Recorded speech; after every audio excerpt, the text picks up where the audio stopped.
Лозара овоштарите од општина Кучани деновиве брзаат да го фатаат рокот за пријавување на штетите кои ги предизвика мразот и ниските априлски температури.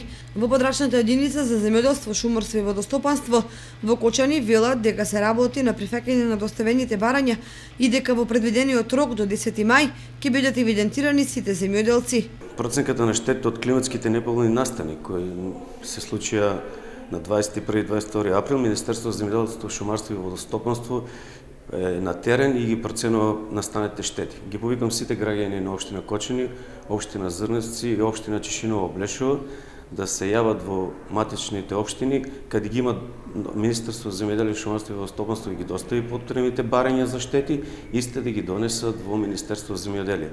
Во периодот до 15 мај комисиите ќе излезат на терен, ќе ги проценат штетите и се надевам дека ќе излеземе во сусрет на сите земјоделци за да помогнеме во делот на настанатите штети во изминатиот период. При поднесување на барањето треба да се достават документи, тоа е имотен лист за утврдување на собственоста на парцелата, с фотокопија од трансакционна сметка и фотокопија од лична карта. Овие се трите документи кои сите земјоделци и собственици на лозови насади и овошни насади треба да ги достават до Министерство за земјоделство, шумарство и водостопанство, пропратени со барањето од исто министерство. Минусните температури кои го зафатија регионот кон крајот на април целосно ги уништија штотоку расцутените вишни и други овошки, како и оние кои имаа формирано плод во почетна фаза и ги оставија лозара овоштарите без приноси.